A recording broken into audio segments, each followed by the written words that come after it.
Section 14.5 is on the chain rule, and so in Calc 1, that was probably one of the most important things you learned, is the chain rule. We use it all the time. Same here. The chain rule is going to be really important. So it says with functions of one variable, if we had y,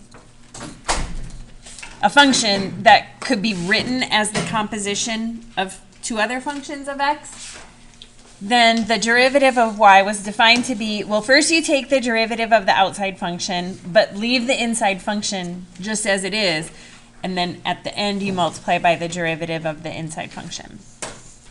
If you did it using a U-substitution, like if you let u equal the inside function, then you would take, so then you think of y as being a function of u. So first you take the derivative, first you take the derivative of y with respect to u, and then you multiply by the derivative of u with respect to x. So it says from the previous section, we defined z to be a differentiable function if the first partials were defined and continuous. So it says we have two cases with functions of three variables. One case where x and y are both functions of a parameter t, and when I say, I really should say a function of two variables, z is a function of x and y, although in this section we'll also look at functions of three variables. But when you have at least two independent variables, I should say, so functions of two or more independent variables.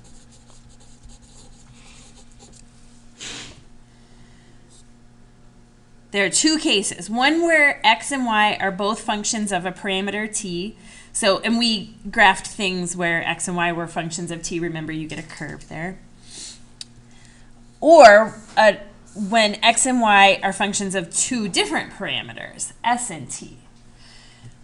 So the chain rule for the first case says, suppose that we have a function of x and y. It's differentiable. And the x and y can both be written as functions of a single parameter t. Then z is a differentiable function of t. And here's where the notation part comes in, where we talked a little bit about the difference between the d's and the partials. So if z is a function of x and y, but x and y are both functions of one letter t, then you really could think of z as just being a function of one underlying variable t. You'd use your t to figure out the x and y, and then you find z, but really everything just depends on t. So if there's just one parameter, then that means there's just one derivative, and we use the d. Well, first, so this is where the chain rule comes in. This is like making the U-substitution, thinking of like your u being the inside function, so our x would sort of be the inside function.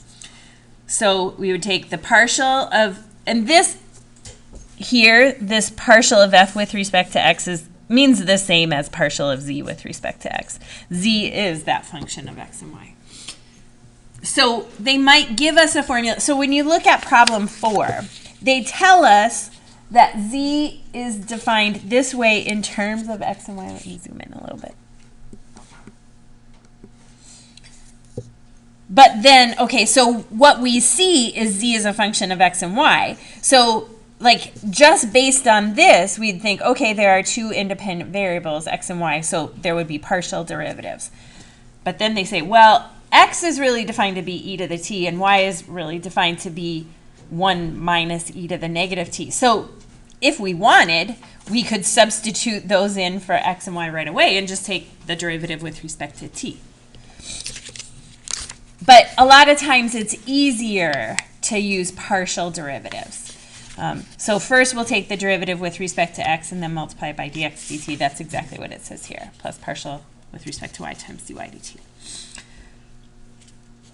Okay, then case 2 was when x and y are both functions of two underlying parameters, s and t. So then z could really be written as a function of just s and t, but that still is two different independent variables, so now it's partial derivatives. But this formula is almost exactly like that formula, or this one, I guess they both have t's. It's just that instead of derivatives, we use partial notation. And for most of these, I think it's easiest to use, and WebAssign will use this tree diagram, where you'll start out with your variable, like for problem 4, well, we start out with z, and the formula we see has z written as a function of x and y. So since there are 2 branches off of z, whenever I take the derivative of z, it's going to be a partial derivative, because right here we see 2 variables coming off of z. And then now we do branches for x and y. Well, x and y are each just functions of t, so there's just one branch just going straight down to t. So that's the part where it's just a derivative. If you have more than one branch coming off a variable, it's a partial derivative. If you only have one branch, it's a derivative, d. So it says we can generalize to functions of more than 2 variables as well. You could have u is a function of as many variables as you want, where each of those variables is a differentiable function of some other number of parameters. Well, then you just draw the branches. And so if you wanted to take the partial with respect to any of the parameters, well, you'd first have to take the partial with respect to these x's, and then by the chain rule multiply it by the partial with respect to that parameter. So let's actually see how this works with a problem. So it says use the chain rule to find dz dt or dw dt. I think I must have a w in the next problem. This one is clearly going to be dz dt, and it's a derivative because when you go down to the bottom, there's only one parameter. So it's a real derivative.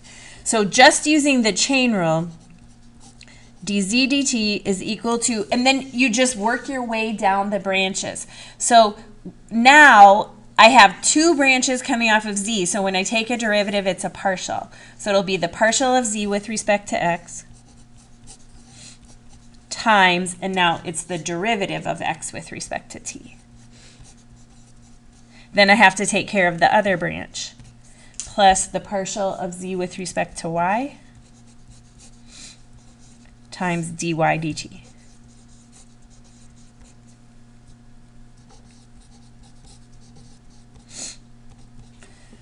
Okay, so partial of z with respect to x. So first of all, if we had u equals just inverse tangent of w, then what would u prime be? What's the derivative of inverse tangent? 1 over 1 plus w squared, right? Okay, so we're going to use that, but we have y over x. I think maybe it's easiest to think of that, since we're taking derivatives, as y times x to the negative 1. Okay, so for the partial of z with respect to x, we kind of have to use the chain rule just in this first one too. The derivative of, so think of this as inverse tangent of w. So first we'd get 1 over 1 plus w squared. 1 over 1 plus y over x squared times the derivative of y over x, or y times x to the negative 1. So what would that be?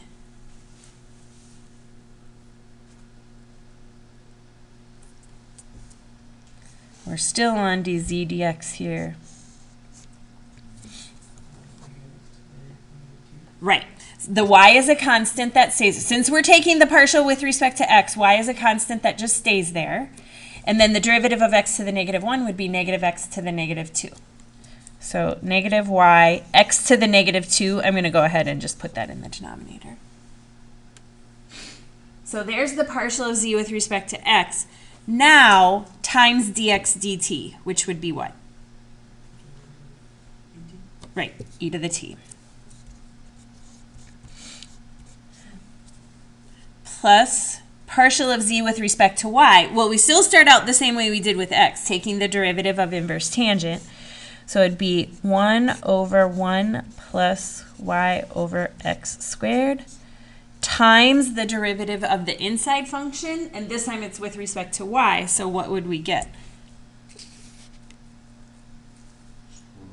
Right, just x to the negative 1 or 1 over x. So there's the partial of z with respect to y, now times dy dt.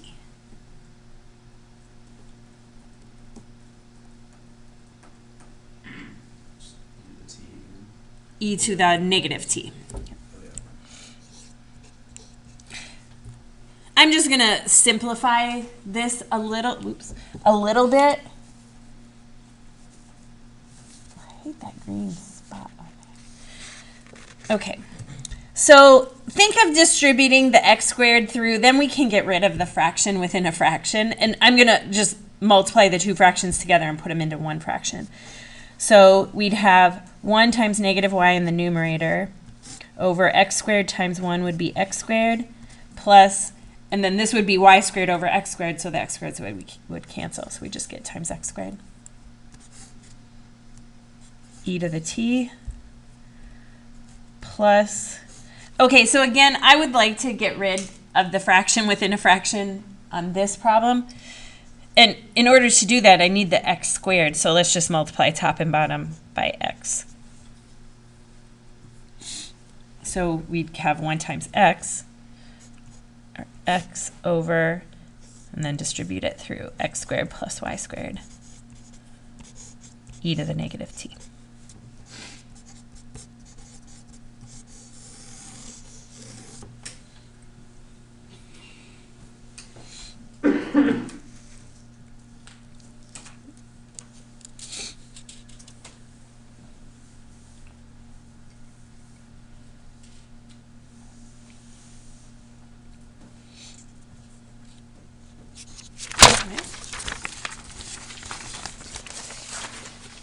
Okay, number 6.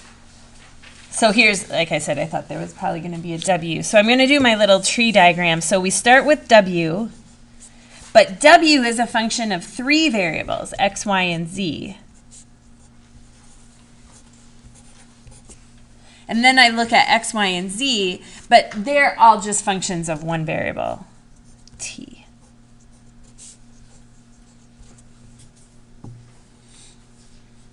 So when I take the derivative of w with respect to t, now we have 3 branches to work our way down. So first, w has 3 branches coming off it, so these are partials. So partial of w with respect to x times dx dt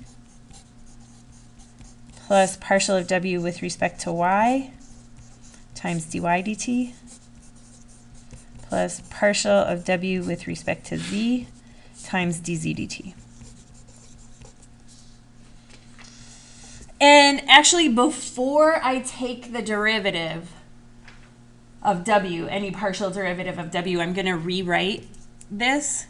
So the one thing we could do is replace the square root with the 1/2 power.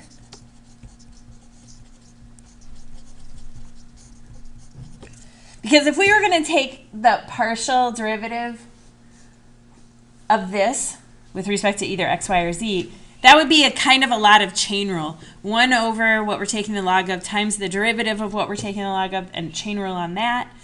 But if I rewrite it like this, what can I do now? Bring the 1/2 out in front.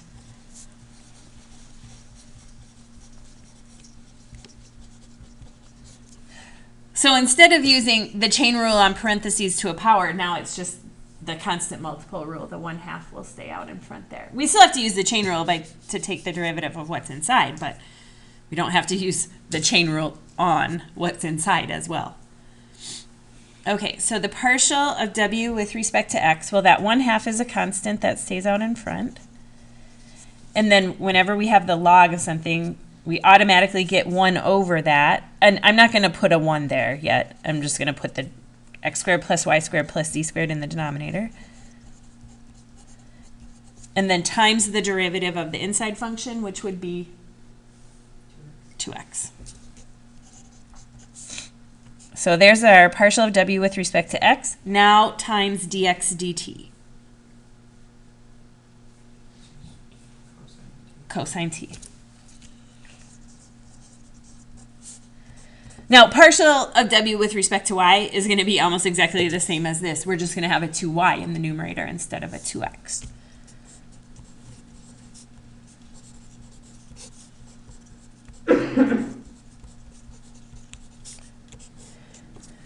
And then times dy dt, which is negative sine t.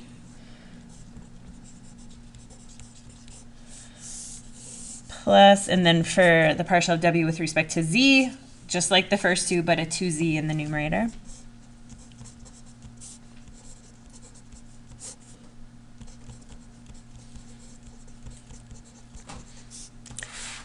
And then times dz dt. Secant squared.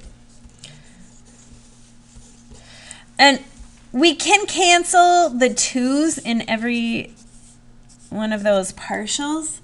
And normally, I don't feel the need to go all the way back to t. And it's fine. WebAssign will let you leave both x's and t's in your answer. But this particular one simplifies pretty nicely. Because what would we get when we do x squared plus y squared? 1, because we'd have sine squared plus cosine squared, which is 1. So then we have 1 plus tan squared, which is secant squared. So let's see what we get if we actually go all the way back to t. So we'd have x, which is sine t, over secant squared t times cosine t. So I'm just going to put that all in one fraction. And then here we have a minus. Y is cosine t times sine t. And it has the exact same denominator, secant squared t, plus z is tan t times secant squared t all over secant squared t. So the first two terms just cancel. And then the secant squareds cancel, so we just get tan t. That one works out very nicely. But I mean, like on an exam or something, I would be fine if you left it, you know, with x's, y's, and z's, and t's in there. It's just sometimes if you're asked to evaluate it, especially when you can see, like the fact that I see sine and cosine and I have the squares added together, then that makes me think, okay, well, maybe it wouldn't be so bad to go all the way back. Okay, so now we're moving on to a case 2, where we have z as a function of x and y, but then x and y are functions of two underlying parameters, s and t. So the first thing I'm going to do is draw my little tree diagram. So this time we start out with z, and z is a function of x and y, but x and y each have two branches coming off them, s and t. So now everything is a partial derivative. And they ask us to find partial of z with respect to s first. Bless you. So start at z, and then we'll go down the left side, and we want to end up at the s. So we would go along this branch. So partial of z with respect to x times partial of x with respect to s. Okay, so we got to s. Now we have to go down the other branch, but we still want to end up at s. So plus partial of z with respect to y times partial of y with respect to s.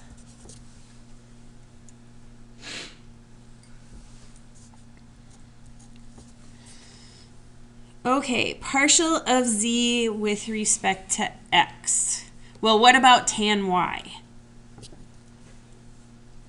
How are we going to think of that? as a constant since we're taking the partial with respect to x. So tan y is just going to stay there.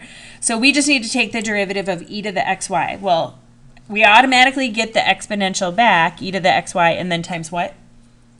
Times y. And then we still have the tan y. Times partial of x with respect to s, which is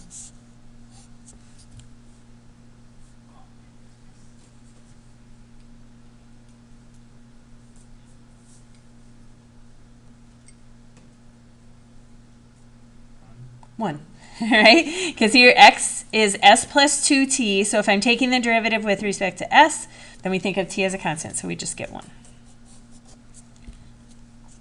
Plus, so partial of z with respect to y. Now what rules do we have to use? Chain and product. So we'll think of this as the first and the second. So the first times the derivative of the second would be secant squared y plus the second, so tan y, times the derivative of the first. Well, we'd get e to the xy back, and what else? X.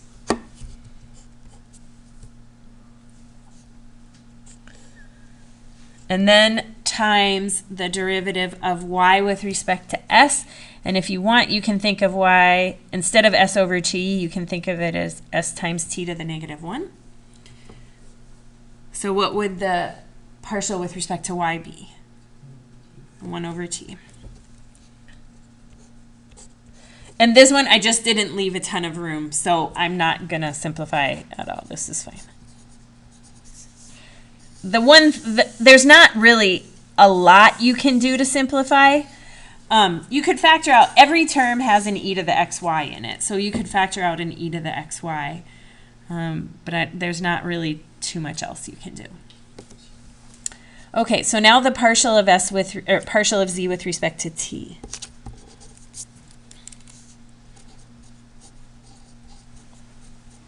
So now we're just going down the branches that make us end up at the t. So still start out partial of z with respect to x, but now partial of x with respect to t. Plus, and then the other branch, partial of z with respect to y times partial of y with respect to t. Well, we've already done half the work, right? We've already found, when we did the partial of z with respect to x, we already found the partial of z with respect to x and the partial of z with respect to y. So we can reuse that. The partial of z with respect to x was y e to the xy tan y. And then what's dx dt? Or not dx dt, partial of x with respect to t is 2. And then the partial of z with respect to y, e to the xy secant squared y plus x e to the xy tan y times the partial of y with respect to t.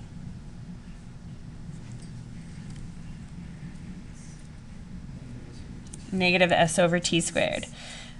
The s is a constant, bring the negative 1 out in front, subtract 1 from t's power.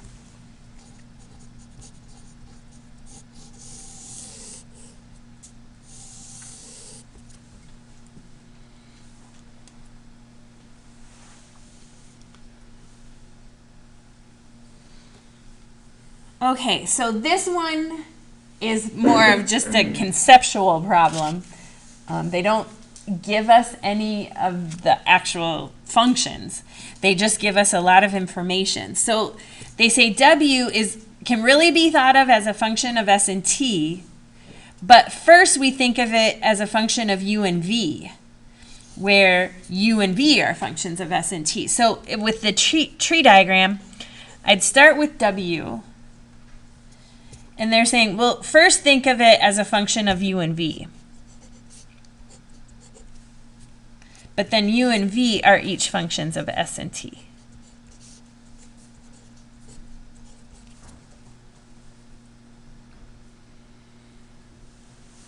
And then they give us all these pieces of information about those functions evaluated at different points.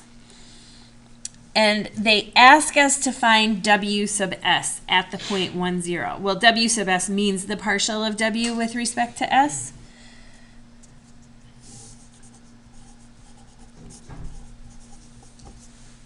So that means we want to start at W and go down the branches that make us end up at S.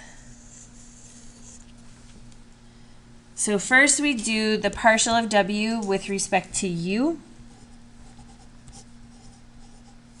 times the partial of U with respect to S. And then we're on to the second branch, plus partial of W with respect to V times partial of V with respect to S.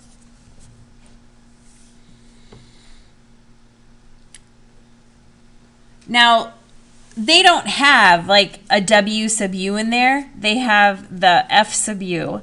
So they're thinking of, well, instead of writing W sub U, they're thinking W as this function. So W sub U and F sub U are the same thing. But they say find W sub S at the point 1, 0. Well, W, they have it, they're written as a function of S and T. So this is saying that S is 1 and T is 0. Well, if S is 1 and T is 0, and U is a function of ST, then that means U is equal to 2.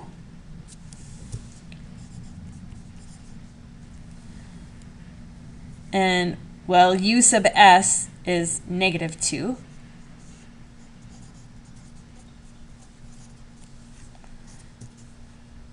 I'm not really worried about U sub T just yet. That partial of U with respect to S is U sub S. I'm not going to worry about that right now. But V is equal to 3.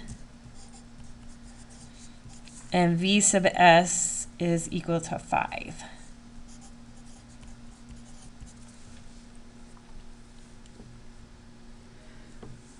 So that's pretty much all of the information I think we need to find W sub S at 1, 0.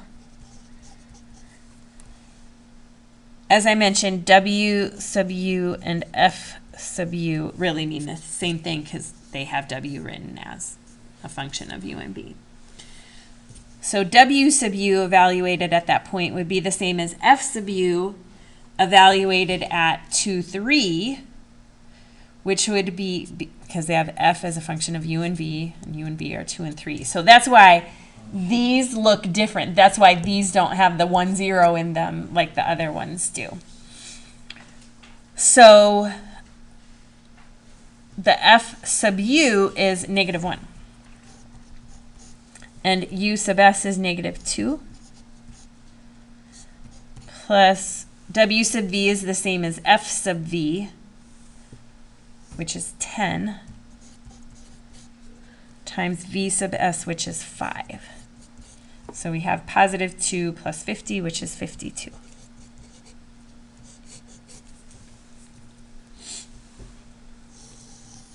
And then they ask us about W sub T. Well, that's just trying to get down the branches till we end at T. So first we do the partial of W with respect to U, and then the partial of U with respect to T. And we're done with that branch, and now we go down the other branch. So the partial of W with respect to V times the partial of V with respect to T. And we want to evaluate W sub T at S equals 1, T equals 0. Well, partial of W with respect to U, we've already done that. We did that in the first one we did. So that's negative 1. But what would the partial of U with respect to T be? 6, right? Here's U sub T evaluated at 1, 0. That's 6. The partial of W with respect to V, we've already done that. That's 10. And what about the partial of V with respect to T?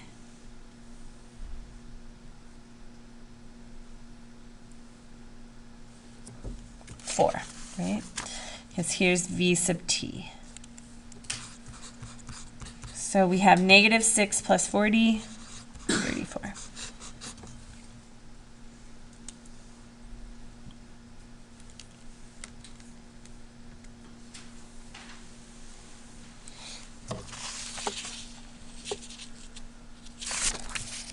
Okay, so here it says use the chain rule to find the indicated partial derivatives. So partial of m with respect to u and v when u is 3 and v is negative 1. So first I'm going to do my tree diagram. So m is a function, it's a lockdown drill. It's just a drill. I forgot they were doing that. So yeah, we're just supposed to stay in the room. So I think they'll come on.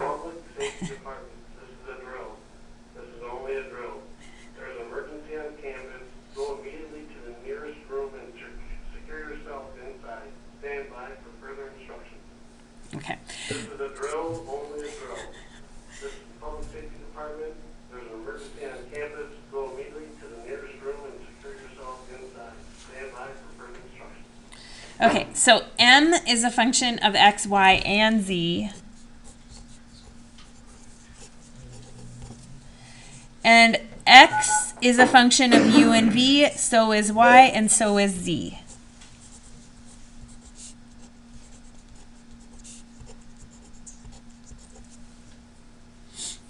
So if we want the partial of m with respect to u, then we go down the branches that have us end up at u. So first we do the partial of m with respect to x times the partial of x with respect to u. And then on to the second branch, partial of m with respect to y times partial of y with respect to u. And then on to the third branch, partial of m with respect to z times partial of z with respect to u.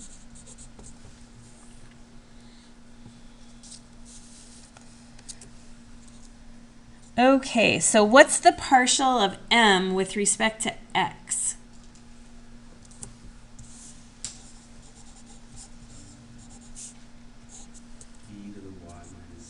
Right, because that's a constant, and then the derivative of x would just be 1.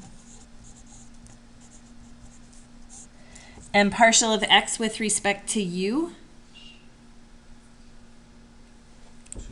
2v.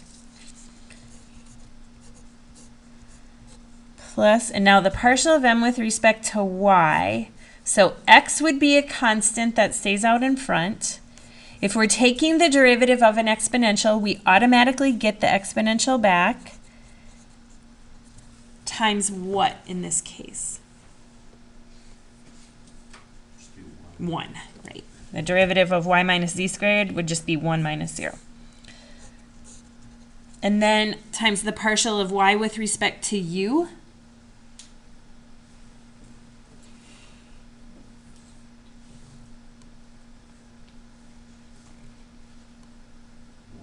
One, because y is just u minus v, so I just get 1 minus 0. And then the last branch, partial of m with respect to z, so again, x is a constant. We automatically get the exponential back times what here?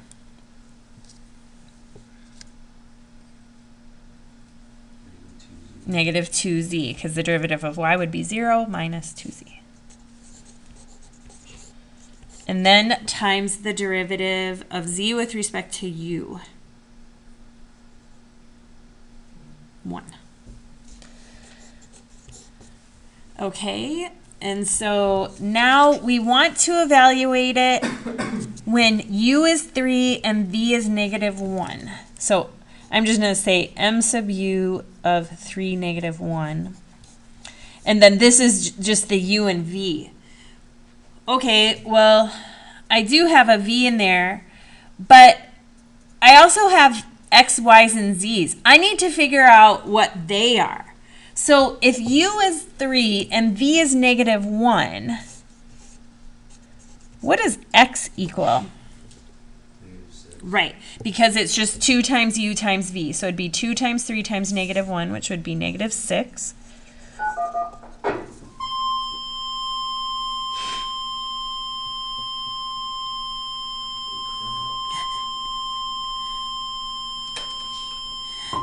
What would y be? This is the public safety. 4. The drill is over. Thank you for your cooperation. The drill is over. Thank you for your cooperation. And what would z be? 2. Okay, so now we can figure out everything. So e to the y minus z squared would be e to the 4 minus 2 squared, or just e to the 0, right? E to the 4 minus 4, I'll just write it. Times 2v, and v is negative 1, so times negative 2, plus x is negative 6 times e to the 4 minus 4 times 1 times 1,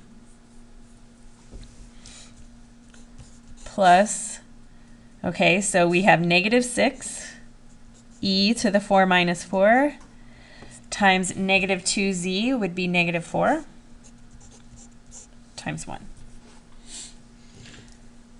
So e to the 0 is just 1. So we'd end up with negative 2 plus oops, that should be a 2, plus negative 6 plus 24. So we have 24 minus 8, or 16.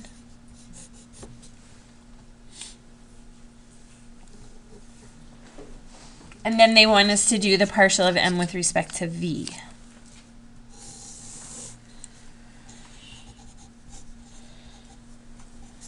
So now we just have to go down the 3 branches and end up at v.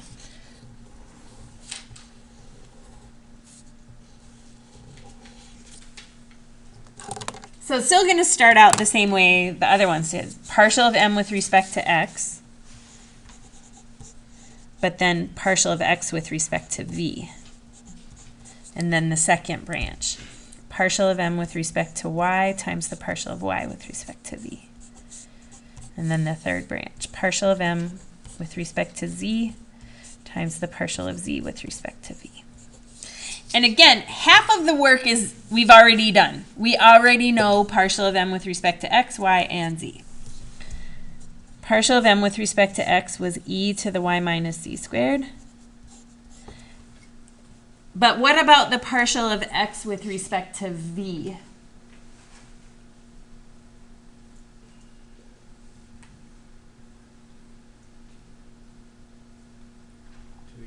To u, right? Because here's x, 2 times u times v. So 2u is a constant, and the derivative of v is 1.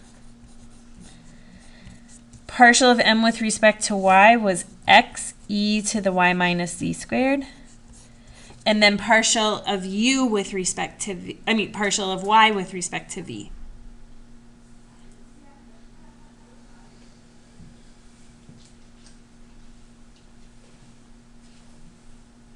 Negative 1, right? Derivative of u would be 0 minus the derivative of v would be 1. And then the partial of m with respect to z is x, x e to the y minus z squared times negative 2z. And the derivative of z with respect to v, 1. And now we want to evaluate that at the same values of u and v. But again, half of the work is done for us. I know that when we did e to the y minus z squared, we got e to the 0. Okay, but what about 2u then? 6, because it'd just be 2 times 3. And then x e to the y squared, y minus z squared was negative 6 times negative 1. And then x e to the y squared minus times negative 2z was 24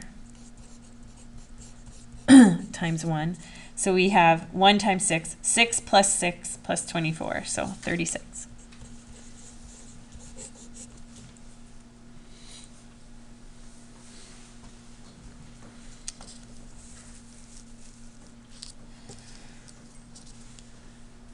Okay, so implicit differentiation. So here, just with x and y, so we have some equation that just has x's and y's in it, and we want to differentiate both sides with respect to x. So we're treating x as the independent variable and thinking of y as a function of x. So this is what I talked about a couple days ago, that you actually have already done this in Calculus 1. So we would, so I think of f as a function of x and y, but x is the independent variable. So if we think of an underlying parameter, this is kind of a weird tree diagram, but x is just a function of x. It's just x. But y is, we think of y as being written in terms of x. So then we'd get partial of f with respect to x times, and now there's just one branch, so it'd be dx dx. Plus, and now the second branch, partial of f with respect to y times dy dx. And it says we're taking the derivative of both sides of the equation. So this is the derivative of the left-hand side equals, and the derivative of 0 is just 0. Well, what is dx dx going to be? Which would just be 1, right? So this is just 1. And we want to solve for dy dx.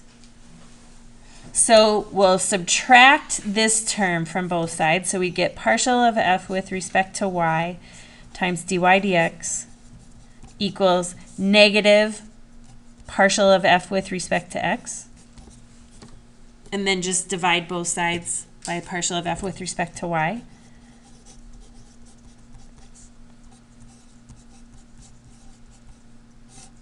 They're going to write it probably using subscript notation.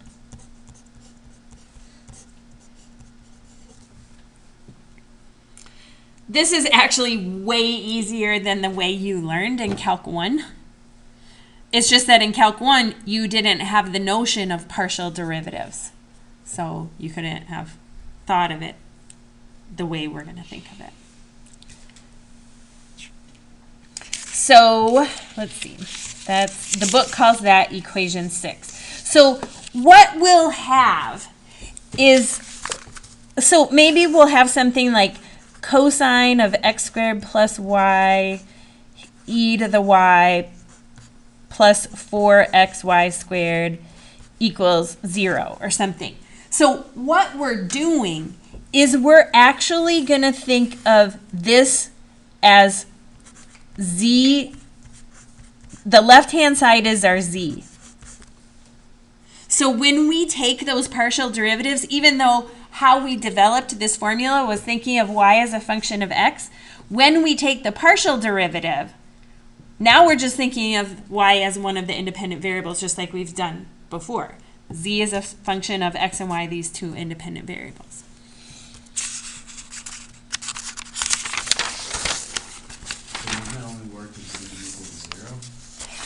Well, even if you have things over here, then you can just move subtract everything and make it equal to 0.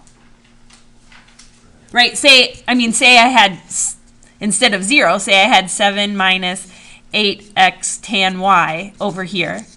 Well, then you just move these over and it's set equal to 0, and then z would be all 4 of those terms.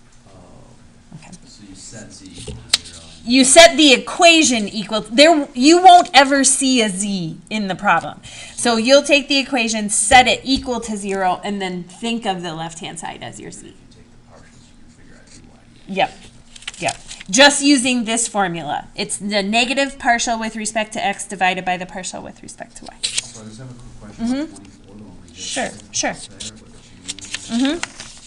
Is there a way to write like the partial derivative of m with respect to u or v evaluated at? Usually what you, so, I mean, you could either write it using function notation, or you could write it with this vertical line and say, like, u equals 3, v equals -1. Sure. That's the other way you might see it.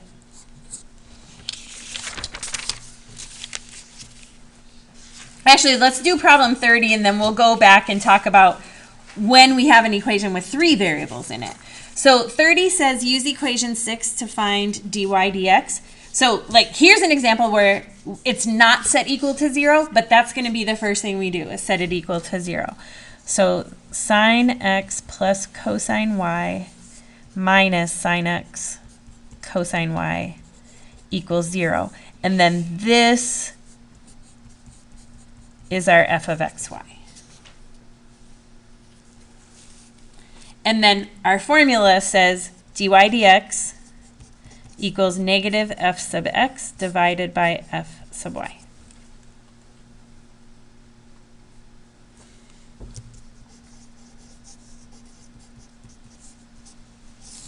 So let's take the partial of this with respect to x. So what would the derivative of sine x be? Cosine x. What about the derivative of cosine y? 0, right? And then I'll write that plus 0 minus. So what about the last term, taking the partial with respect to x? Right, cosine y is a constant that stays there, and the derivative of sine x is cosine x. So we get minus cosine x, cosine y. And then divide that by the partial with respect to y. So if I'm taking the derivative with respect to y, the derivative of sine x is 0. The derivative of cosine y is negative sine y. And then minus sine x is a constant that stays out in front. And the derivative of cosine y is negative sine y, so I can switch that to a plus. And so I don't know that this really makes it look too much nicer. In the numerator, they have a cosine x in common. So you could factor out a cosine x. So you'd have negative cosine x times 1 minus cosine y. And in the denominator, you could factor out a sine y or a negative sine y. It doesn't matter. I'll factor out a negative sine y. And then we're left with 1 minus sine x.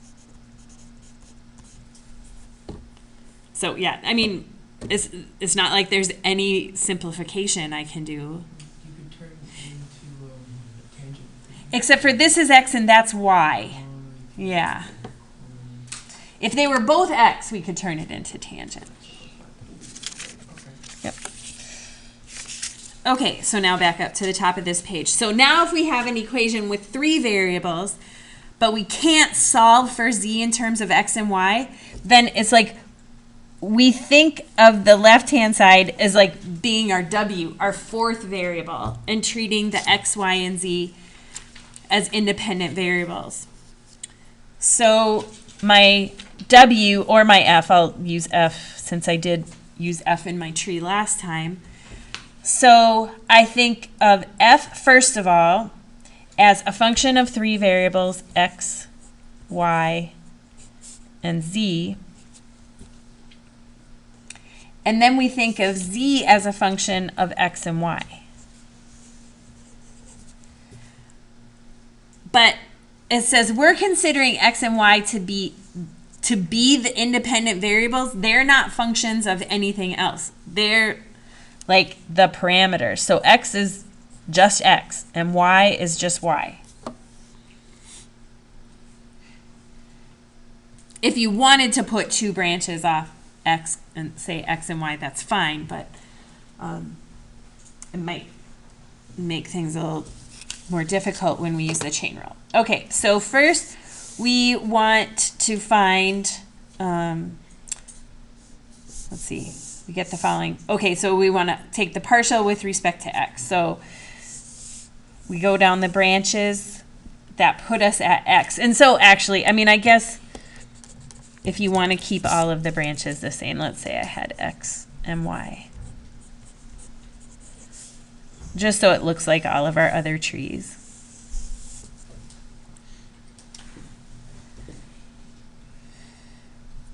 So then we would get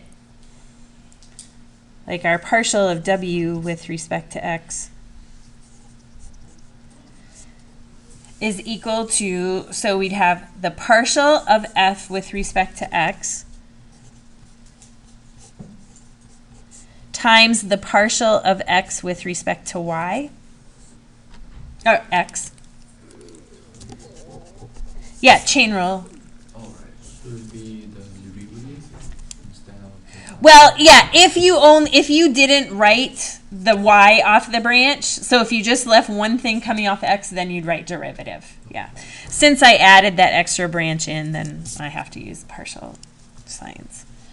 And now for the second one, so again, if you didn't write a branch coming off of y with an x on it, then you would just skip it. You can't, there's no way to get down to x, but I put that branch in, so I'll go ahead and do it. Partial of f with respect to y times partial of y with respect to x. And then the last one, partial of f with respect to z times partial of z with respect to x. And then, but if w equals 0, then the partial of w is equal to 0. So actually, I don't really even want to use this part.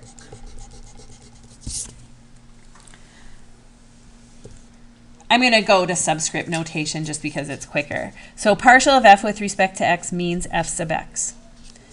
What's the partial derivative of x with respect to x? 1. And then partial of f with respect to y.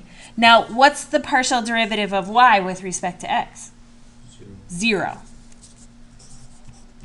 Why is it 0? Because we're treating x and y as independent variables. So, I mean, just think of when we did, like, the derivative of this with respect to x. We got 2x plus 0 plus 0. Right? And then here we'd get f sub z, but now z is a function of x and y. We're told that. Z is a function of x and y. So there are x's and y's in the expression of z. We just may or may not see them. So there we'll just do z sub x. Okay, so this one is gone. So if we solve for the partial of z with respect to x, which means the same as z sub x, we would get f sub z, and I'll go ahead and put that partial symbol in there because that's what they're going to have in their formula, equals, and then we'd subtract this from both sides, negative f sub x. And then just divide both sides by f sub z. So partial of z with respect to x equals negative f sub x over f sub z. And then it says we'd get a similar expression for the partial of z with respect to y. It would be negative f sub y over f sub z. And the book refers to these two as equations 7. So that's when you have 3 variables in your equation.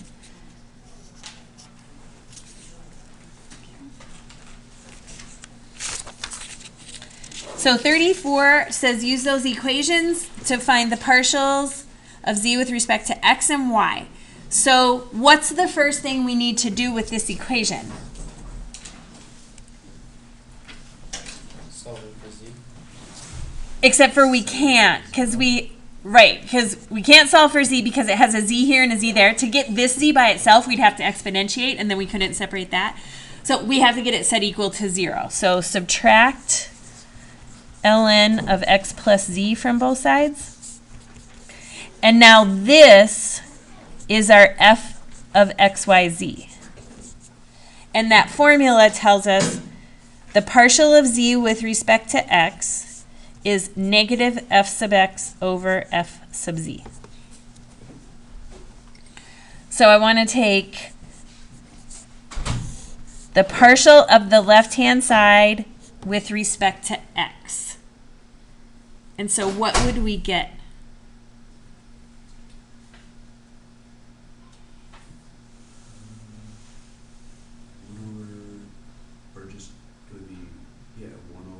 plus z. Negative 1 over x plus c, right? Yeah, oh yeah. Because we subtracted that from both sides. We had to set it equal to 0, so we had to subtract this, Oh, okay. right? So it'd be 0 minus 1 over x plus z times the derivative of the inside function with respect to x, which would just be 1. So does it really make a difference if you subtract y? No, you could have subtracted yz. Then you're going to get something different in your denominator, and it would work out eventually to be the same thing. Okay, so the derivative with respect to z would be what? Y minus 1 over x plus z. Right.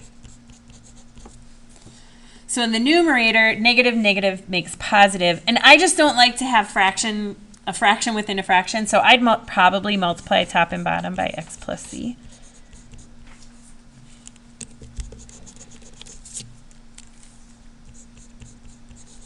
So in the numerator then,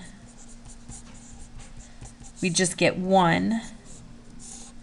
And in the denominator, well, I'd get y times x plus z minus 1. And you could distribute the y if you want, but this is fine.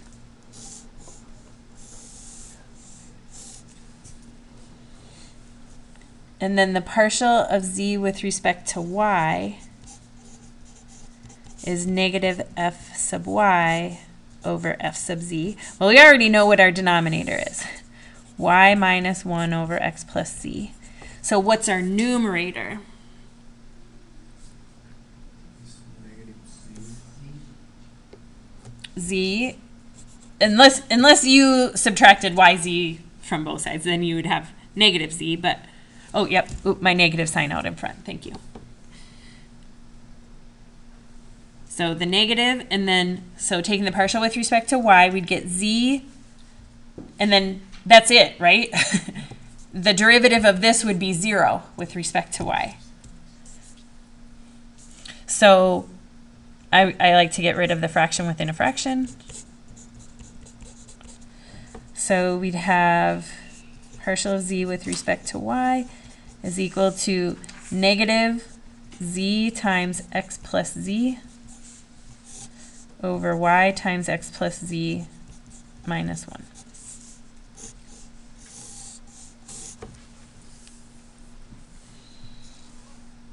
Okay, last problem, and that's going to be about it for my battery life, I think, too. Okay, 38 says the radius of a right circular cone is increasing at a rate of 1.8 inches per second, while its height is decreasing at a rate of, okay, at what rate is the volume of the cone changing? So volume of a right circular cone is, I think, 2/3 pi r squared h. Okay. So, actually that's v.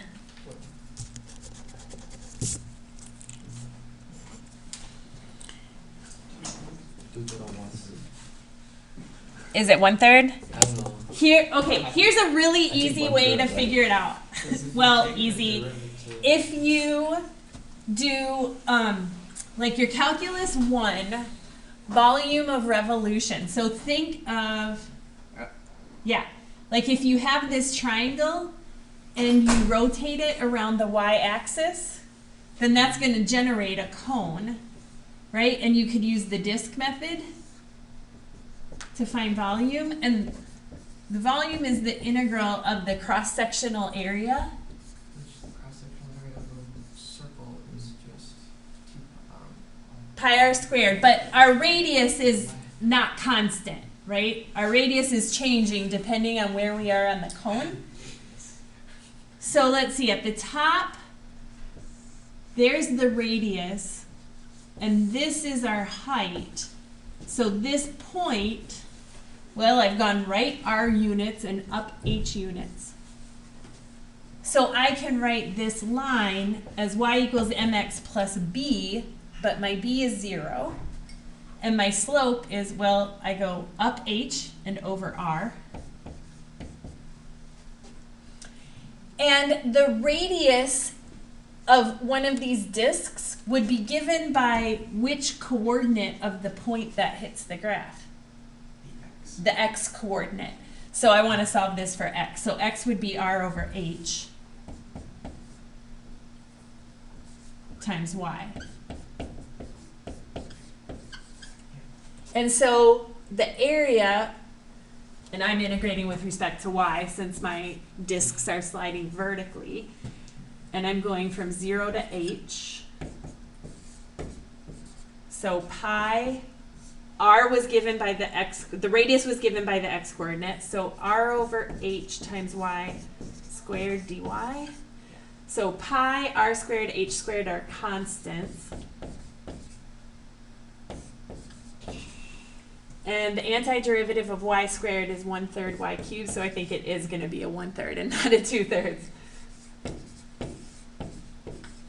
So we get pi r squared over 3h squared times h cubed minus 0. Yeah. So 1/3 pi r squared h. I never remember that formula. I always have to do it with volumes of revolution. I'm thinking about like A sphere is 4/3 pi r squared. if you had pre-corn, you could fit in like. Oh, cylinder. yeah, right, maybe. So I think Maybe that's it. Okay, so here, this is all about the chain rule. So in this formula, I see v as a function of r and h. But they're talking about its change, the change in the radius with respect to time. So that means r and h are functions of time. And so now we want the rate of change of volume. So we want dv dt. And I use the d symbol, oops, because there's really only one underlying parameter. So we first do the partial of v with respect to r, and then times dr dt, plus the partial of v with respect to h, times dh dt.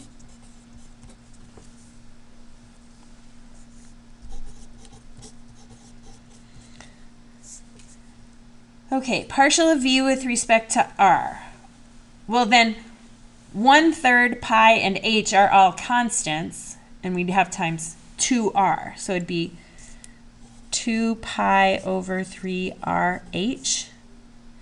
And then I don't know the function for dr dt, so I'm just going to leave that there for a second.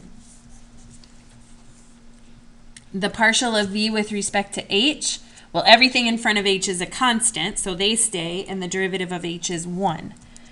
So it'd be 1/3 pi r squared, and then times dh dt. But now we're evaluating it at a particular time. So it's when we want to find this when r is 120 and h is 140.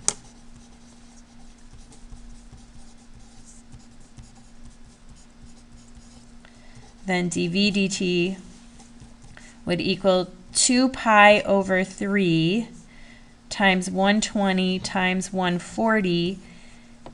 And now, what would we put for dr dt? Positive 1/8. Right, because the radius is increasing, so the derivative is positive, and it's 1.8 inches per second.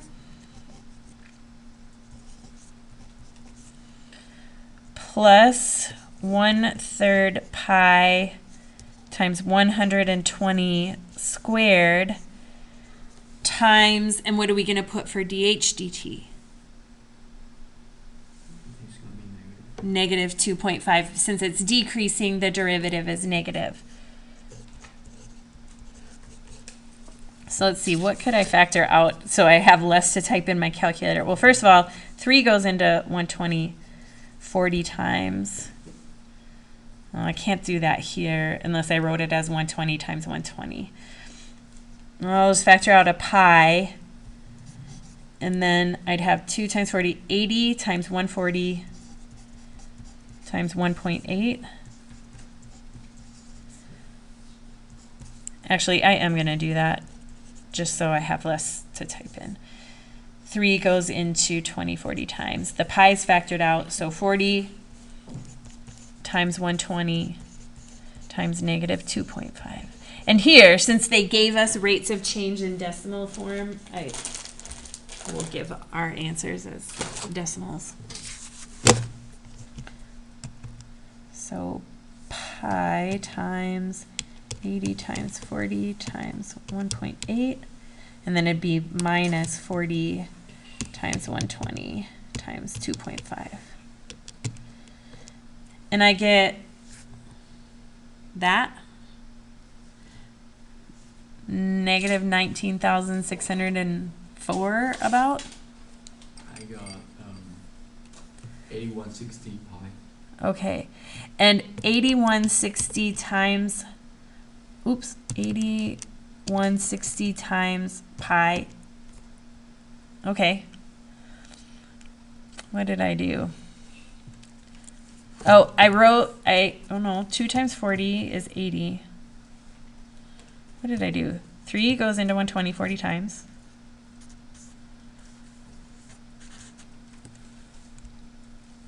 What did you get? 8160 pi. That sounds familiar. Like, yeah, how did I get a negative answer? 40 times 120 is going to be way smaller than 140 times 80, right? Even though the 1.8 and 2.5, I think you're right, Vin. Let me check again. 80 times 140 times 1.8 minus 40 times 120 times 2.5. Close parentheses. Yeah, now I get what you got, the 25,000. Positive. And what would the units on that be? I'm thinking about inches cube per second.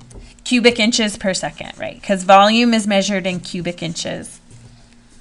And the volume would be increasing then at the rate of 25,635 cubic inches per second. Or you could write it also as 8160 pi.